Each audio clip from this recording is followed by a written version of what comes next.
Hi, good morning, friends. Greetings from Talresco, Malaysia. My name is Joe Moraes. We are a HR consultancy firm. Our series, Putting the Tea in the Truth, continues. Today, I have with me a very beautiful person, Miss Malar, Managing Director of Hearts&Minds, whom I have known for the past 20 years. Malar is very well known for her ability to touch people's hearts, a staunch advocate of matters of the heart. Today, we are blessed to have Malar to talk to us about emotional intelligence, a subject that is particularly of a lot of interest to me myself. Malar, over to you for a few words before we start the session.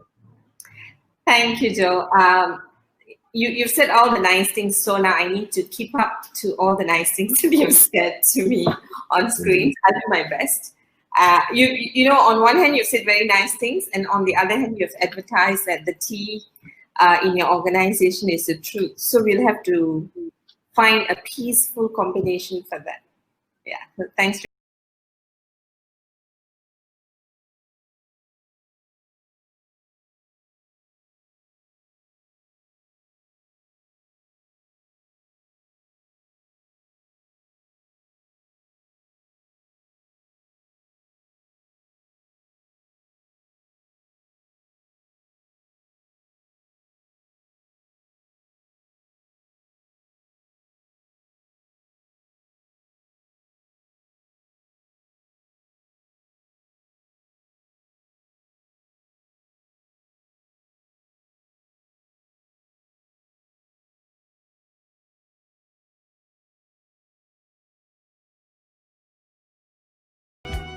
That's right.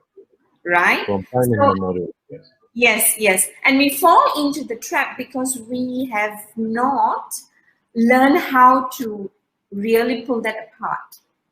Yeah, right. And I think the day we learn how to do that, you will find that people in power will not have power over us anymore. That makes Right? a lot of sense. Something very relevant to what's happening, in fact, in our country too. I think it happens everywhere. Everywhere. Yeah. Not to mention what's happening in the US. A very highly emotional president who's making highly emotional statements. Yeah. And he has got people who follow him. I think one thing that we miss about influence is this, right? I think when we are following people who are negative, who preach these values, or who sell junk stuff. Okay. People sell junk and we buy junk. We do, yes. We do buy junk, right? We do consume junk food. All right? We do consume junk values too. Yeah. Right? So there's junk, right? So we know it's junk, yet we consume it. So if there's a large following for junk stuff, we need to now sit back and think, right, why do I value this junk in my life in the first place? So while you can be very unhappy with a leader who seemed to be influential and you think he's influencing negative stuff, but you need to understand there is a large following because their values match. That's right. Right? And I think we put too much of emphasis and responsibility on the leader, right? But a leader is only powerful because the people give him power over their lives, right? And if you don't feed into my values, I will not let you in. Yeah. So we're plugging into each other. So I think the problem I see is that we are very biased. So we place more responsibility in one party in the relationship, and we don't equalize the responsibility, right? So right now you will see, there are a lot of layoffs, and it's really very sad. So you will find that there's a lot of limelight towards the employers that they are not doing enough, they Yeah. are not. And I'm not, I mean, I just wrote an article which says that they need to look at themselves. They need to make the right choices, right? For the people, right? Because they are not just making for the people, they are also making for the people and their families and generations to come, right? True. Very true. Yeah, if a parent, if a set of parents or a parent lose their job, and as a result, they are not able to buy the medical card that they used to afford, and as a result, the child is sick for a longer period of time, can you imagine the long-term impact on the generation? True. Yeah. So the choices leaders make, it's not just about the employee, but it's about the family and the generation, right? And one of the debates that I get into with my clients, and we enjoy having these debates in closed doors, is that I think we need to, the responsibility of the organizations are actually great, right? Because if you start looking at your responsibility towards, I would say, the nation, the country first, every choice that is made at the corporate level affects one family. At True. least. I think I did read that article that you published. It's interesting, actually. And yeah, tying back to the social awareness that we were talking, right? Um, when an individual has kind of realized who am I and has probably learned the art of managing his or her emotional standing, as we put it, when it translates into a social context, which we spoke about just now, how it affects socially. This makes a person a lot more aware of himself, her or herself, and know that, hey, this is who I am. This is what's happening around me. This is how I'm going to manage. Make sense? Yeah. Right? Now, what would be then the fourth stage or fourth pillar of emotional intelligence? Fourth stage or fourth pillar. Fourth So pillar. I think we're talking about the fifth pillar now. So the first one is self-awareness. Who Okay. am I? Okay. All right. And who I am today is the total sum of my past experience. Oh, Okay, okay. so that's who am I today. Who am I? Yeah.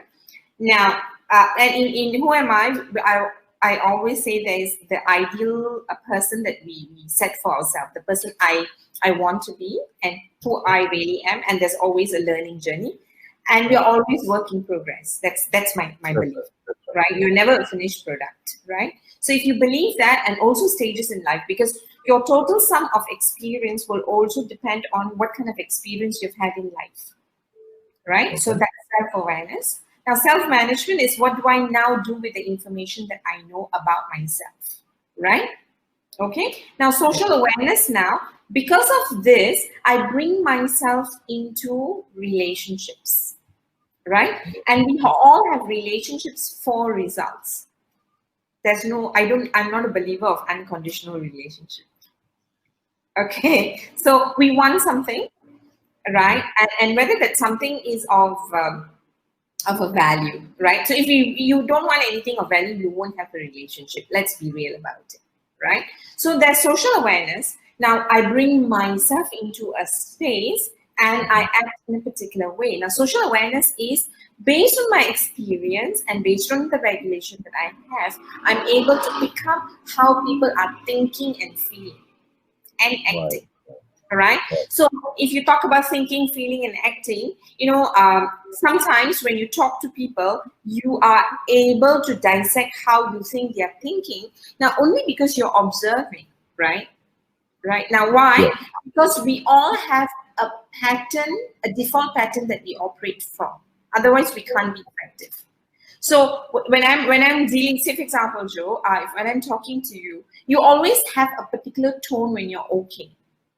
A particular expression when you're okay, what I call normal, right? Now, when you're not normal or something is different, if I'm observing you, I will be able to pick up that signal if I'm paying attention to you. Yes. Right? Okay. A lot of times we don't pick this up, not because we're not good, but because we've stopped paying attention. Right? Now, this is why 93% of our communication is non-verbal. Right? That's a good one, yes. Yeah. So social awareness is very much, am I picking up this cues? We pick up energy. You know, when someone comes back home after work, you have a normal way of you coming to work, and then there's an abnormal way when you've had a bad day. True. Right? Your dog can pick it up. Yes. Right? But human beings don't pick it up because they I will say they don't care. Right? We choose not to care. That's the reason. They don't care because the TV is more exciting. Yeah. Right? The dog doesn't enjoy the TV, so the dog looks forward to having the master back. Right? So That's it's different. There's a relationship.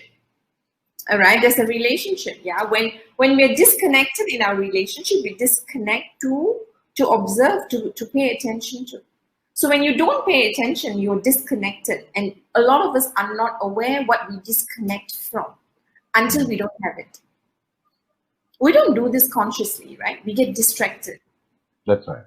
Yeah, so that's social awareness, right? That's why you'll find that, you know, people will write nice stuff when someone is dead. When they're alive, nobody says nice things about them. Or they don't say, right?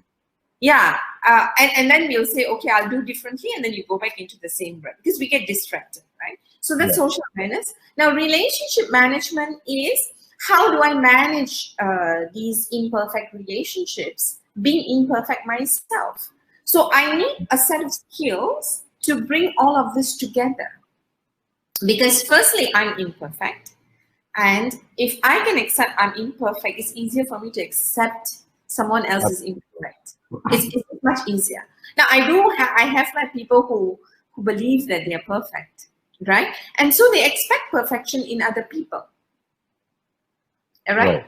And that really complicates the relationship. Again, we can go into definition of what it means to be perfect. So that's the fourth pillar. Now, the fifth pillar, and I love this film. For me, this pillar is the center of all the four pillars, which is what we call as motivation. Okay. What is driving me to do, to think, and to feel in a particular way? Now, if I understand my driving force, so your emotions are on the outside as to it's asking for your attention. So when you feel emotional, you're paying attention to something is important, has surfaced. So the more emotions I feel, the stronger it is in my life because I'm drawing meaning. So your emotions are just your triggers, yeah? Your triggers to tell you, hey, you know, this is important for you, right? When my emotions are low, that means that issue is not important for you. I mean, it's really like the example I can give you is tsunami. Actually, if you don't want to talk about tsunami, you can talk about COVID. When COVID happened in China, it happened in China. When it happened in Italy, it will happen in Italy, won't happen in Malaysia. And then we had a large group of Indians, where Indians will never hit us because we are eating rasam, you know, right? Until, you know, one rasam consumer gets it, and then you're like, oh boy, it's hitting home. So it's closer to you. So the further you put it away, the less impact it has. So when people are emotional, they are simply telling you that it's important for them. Right? Now, think about the silly things that we tell our employees, you know, leave your issues and your emotions and your worries at the doorstep. Right? That's what we say. Yeah, yeah, but that's because we are very confused. There's no clarity as to, as a human, you are a whole person. A person who's passionate at home will be passionate at work if the conditions allow. When you tell the person to cut away that passion, right, the person can only bring a part of himself or herself to work. And when I bring a part of myself to work or wherever I go, I cannot have an optimal life. I cannot have optimal performance. That makes a lot of sense. Some people are fully alive at work and less alive at home. Right. Because it all depends on the conditions of home. If you have a home that is full of control freaks, right? Mother, father, everybody wants you to do the way they want. And then you get married, your husband, your wife wants you to act the way he or she wants you to act. And then, we naturally become slaves to our children, start doing what our kids want us. Because we're looking for acceptance, right? Now, you'll find that, people love being at work because work gives them that empowerment to be themselves. So it's not a matter of whether it's work or personal life, right? In fact, I don't even think there should be a separation.